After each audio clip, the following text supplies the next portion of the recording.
Hello guys, and welcome to episode 5 of the Gitbag Brutii campaign walkthrough with me, Gitbag. Now, last time we left off, we had just attacked and taken the city of Parangum. Plus, we also had a very dramatic and intense moment when it looked like the Greeks were going to invade southern Italy, but fortunately my allies from the Scipii clan sent an army to help defend the coastline. Now, I don't know what's happened to that navy that was carrying that huge Greek army that the Greeks seemingly assembled out of their bums. I mean, it's just like, they literally came out of nowhere. Because it seems they've just disappeared. Very, very strange. But they should probably pop up again sometime soon. I mean, who knows? Maybe very well that they've transported that army to Sicily.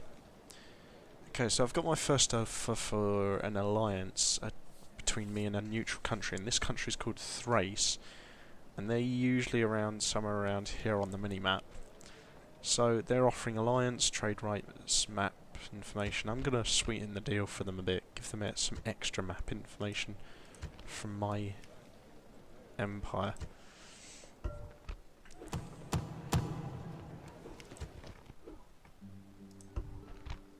Yeah.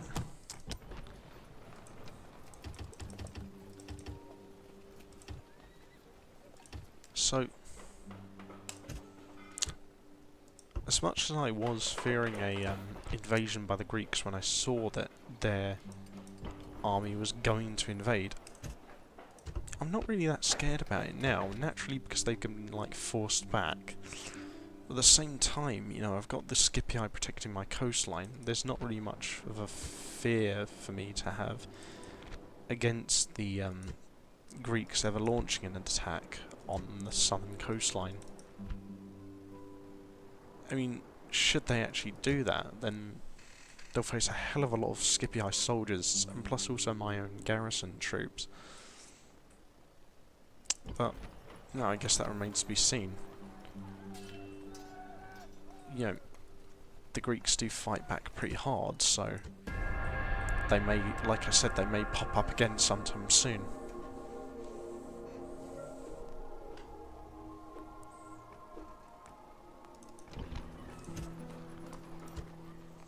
So I'm just increasing the sizes of the towns at Tarentum and Croton, while also building up the strength of my army in western Turkey in order to launch an invasion into the rest of Greek Turkey. Now, I think I may have found where they put some of their remaining forces, and there's a huge army garrisoning the city of Sardis. I'm going to have to pull together a big old army in order to combat that lot. It might very well be that that army will have to consist primarily of hoplites and infantry like that. We'll have to just wait and see.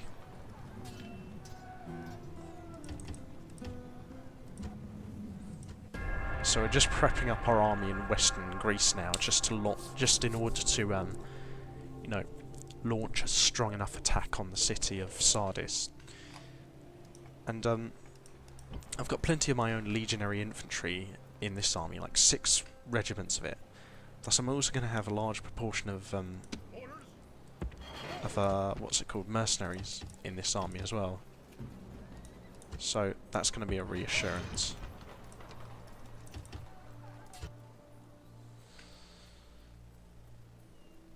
So, I mean,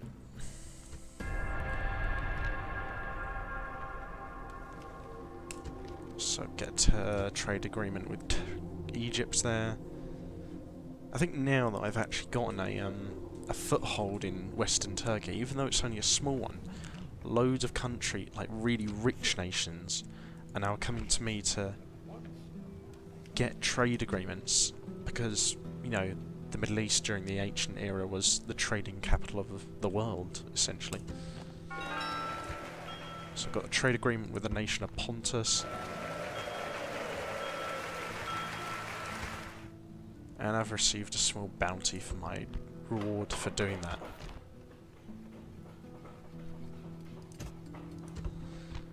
Now, while I am concentrating mainly on building up my forces in Western Turkey, I've also got to remember to take care of my settlements further west of that. You know, just to keep checking if they need the public baths, or they need their defences shoring up. Because you never know, they might do it. It might be that while you're concentrating primarily on attacking an enemy stronghold far, far away, it could be that you end up sort of, what's the word?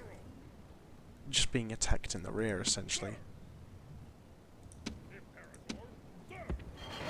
So I've gathered a strong force here. I'm gonna garrison them for a bit at this bridge, so if the Greeks decide to launch counterattack, they're gonna have to push them back from that bridge, which will enable me to force them into a choke point. But we'll have to see what the Greeks do. It may just be that they wait inside Sardis in order for me to launch my attack, and then try and defend against me, and fend me off. That's a very valid tactic, but they have got more forces in the local area.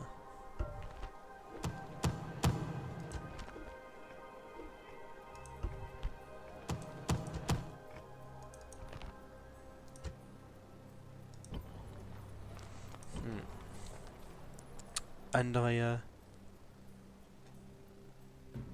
I'm not sure if they have a general there or not, but regardless, I'm going in.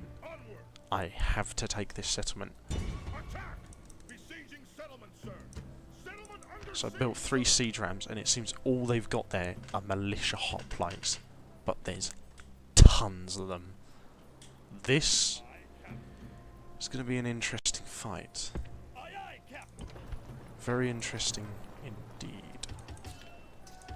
So I'm also going to build up a small force of 4 regiments of Hastati infantry. That's primarily because, well, I've got to take the island of Crete, which is here, and I've got to take the settlement of Cadonia, which is the island capital. And I can't really spare any forces from my main army besieging Sardis right now. I have to build up just maybe like a small strike force, let's say, in order to take Cadonia and the rest of Crete.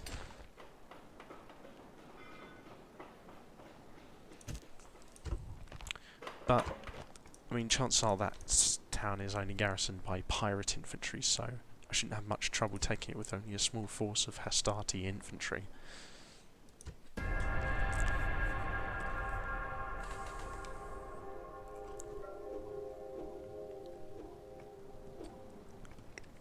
Okay, so my forces are actually ready to attack Sardis now,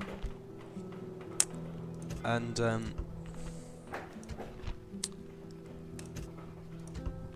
I think I may as well send them in, because I've got to take this settlement like yesterday. Like, if I don't take this settlement soon, then the Greeks will just be able to use that army that's garrisoned there to launch another invasion of southern Italy. So I've got to take Sardis and then move on and hopefully crush this big old garrison here that's not as big, but is better armed at Rhodes on the island of Rhodes. So, are you ready, boys and girls? Because this is going to be one hell of a fight. 902 men versus 1,221. Outnumbered by a quarter, but I should have the edge because my men are better trained and they're better armed, but they are much more outnumbered. But at the same time, I'm also a bit more balanced because I've also got more missile infantry, I've got some line infantry, and I've also got some hoplites. So I've got a bit more of a balance of forces, whereas they've almost entirely got their army made up of hoplites.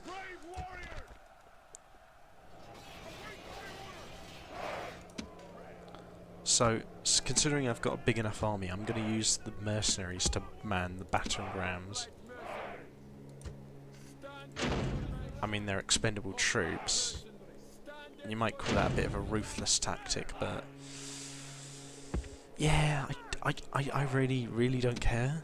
I mean, that's what mercenaries are for, especially in the ancient world. I mean, you know, that is what kind of would happen in the olden days, in the ancient eras. They would likely send in the most expendable troops first. I mean, the Romans did it at the Battle of Chalons in I believe it was 453 BC. 453 AD. I mean, I believe it was then, and they basically used their most expendable troops in the centre to draw the enemy who they were facing inwards and surround them. And they did that to the Huns, led by Attila the Hun, and it actually worked very narrowly. So let's get this underway. Now, like in the first time I showed you an attack on a walled town, I'm spreading my battering rams out as much as I can in order to give the enemy as sort of a spread out target as much as I can for them to shoot at, so that you know, they get overwhelmed with the number of men they're facing. So I'm moving my slingers up, and these guys are just going to keep the enemy pinned for a while, and while the rest of my forces move up.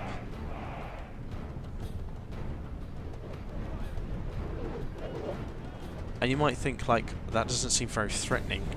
Just guys with slingshots throwing stones.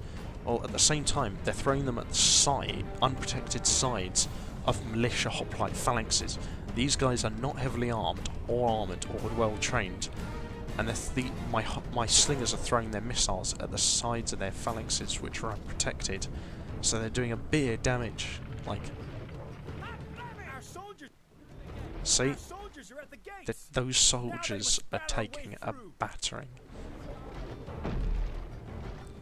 And slingers are without doubt one of my favourite units in the game. They're really not all that good, but when you get them to the side or rear of an enemy infantry regiment, they just mulch them up.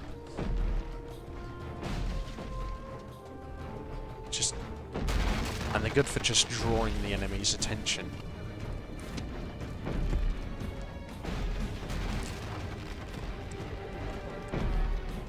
I mean, you can see they've reduced that regiment there to like less than a third of its original strength.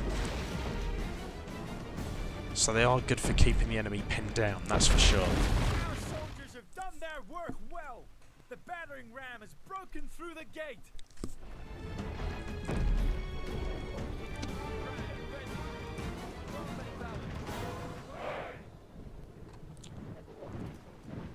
So Roman military engineering triumphs once more. The walls are down. Order your men on to victory. So I've finally broken through the walls in all three places where I was attacking.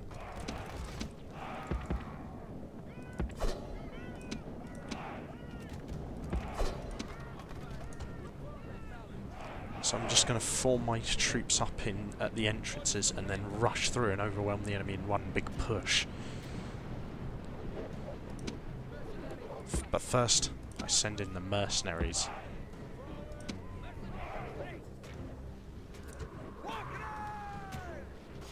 Get the Thracian mercenaries here to shout their war cry, because it will make them a bit more ferocious at first. Gods! Our soldiers have done well this day. The walls are taken.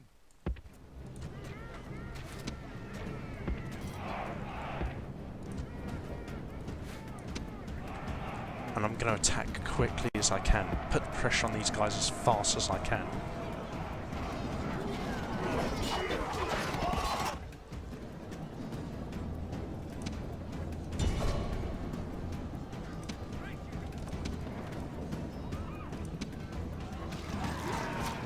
So these guys here are facing a bit more resistance than guys like, say, over there. So I'm going to send more forces there, plus send my general there as well.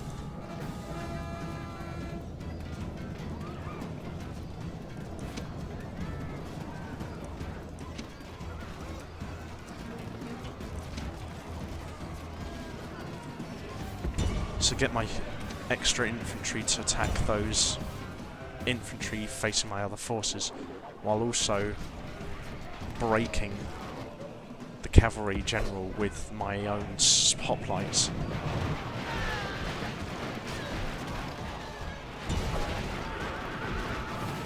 I'm just riding my general through the phalanx of their infantry in order to disperse them and break them up.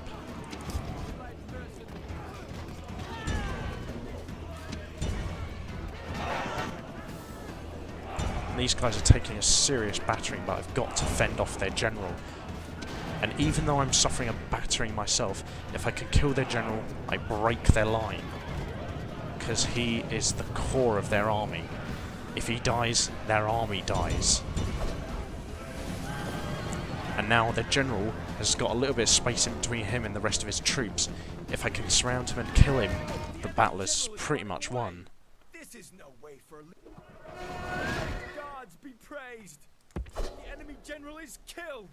Fear makes a home in our enemy's hearts. So now their general's dead. This battle... Oh, that was close. And I could still lose this battle. But it's much more likely that I'm going to win now, because they've just lost, like, the majority of their forces. And their general's just died, so... things are looking pretty grim for them. And their men are trying to flee, but my men are cutting them down as they escape.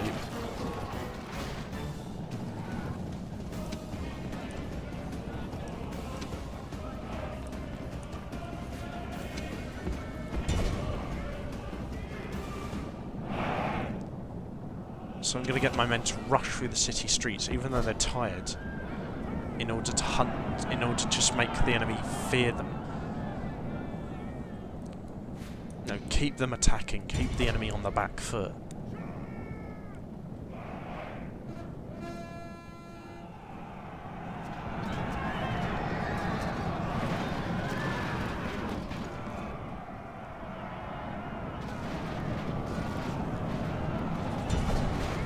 The more the enemy keep breaking, the more I can crush their phalanxes one after the other, demoralising them even further as their troops see that mine are superior, and inflicting heavier casualties as they try to turn and run.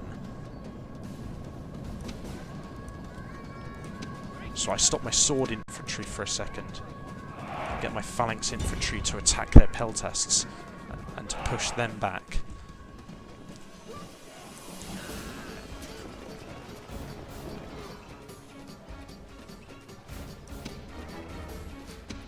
So while their forces' backs are turned, I send in the general again, along with the infantry, while the enemy are being drawn into a meat grinder.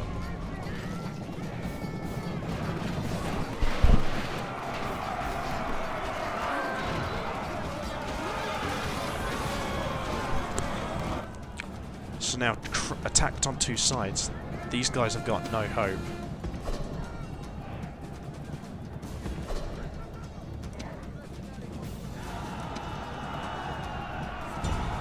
And it seems like they just tried to charge my general with their remaining hoplites, but naturally it failed.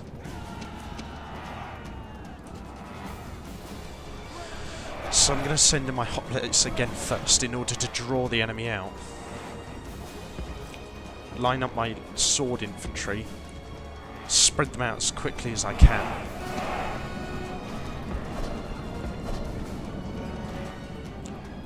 And now, because I've been rushing the enemy so much and cutting them down as they flee, even though I've taken a battering myself, the enemy are now so distraught that they're seeing just the sheer weight of numbers against them that they're wavering.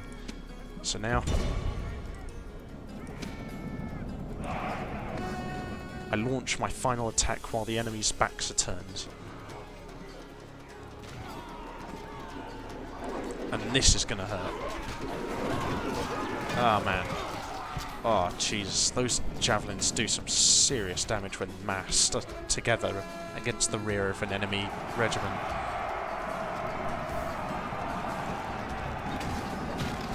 And initially, these guys could have beaten me at the walls, but only if they'd managed to mass their troops together, you know, at single points, and managed to defeat my troops individually by holding me in place with their infantry who are better going forwards, rather than trying to fight me broadly and flexibly, which the Greeks are not good at doing.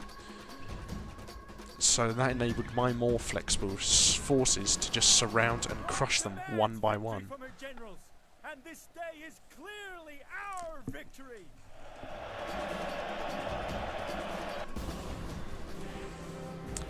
So I've lost about 400 and oh no, more like 350 men, but I've wiped out their entire garrison, all 1,200 of them. Now that was a hard fight. I lost a lot of men, but at the same time I crushed a sizable force of troops.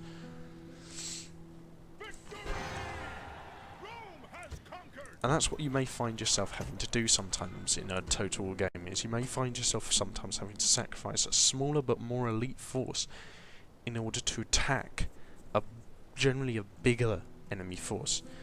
Because while taking enemy cities is important, at the same time you've also got to take into account how capable the enemy are of hindering your progress, of advancing through their country. And while sort of like skirmishing, you know, raiding their sort of supply lines is good, and blockading them is good, and taking their cities is good, you've also got to sometimes defeat them out in the open, in an open battle.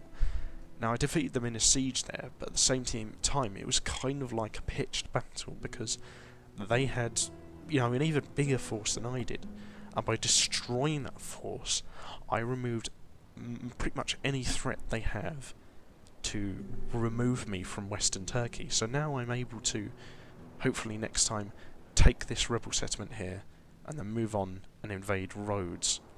But that was a hard fight. I mean, their winning factor there wasn't necessarily their quality of troops, it was more so their numerical advantage. I mean, they had 300 more men than me. That's not a crushing numerical advantage, but it's a damn big one.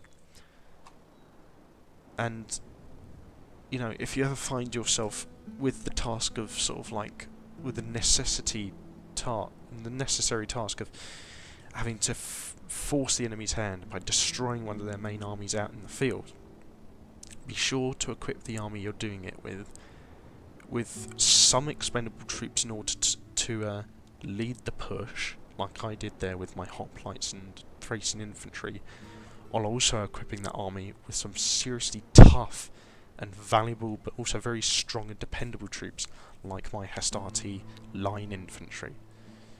Now, hopefully next time we'll be able to move on to conquering the city of Harlequissus. There may be roads, and perhaps, hey, even attacking the town of Candonia on Crete.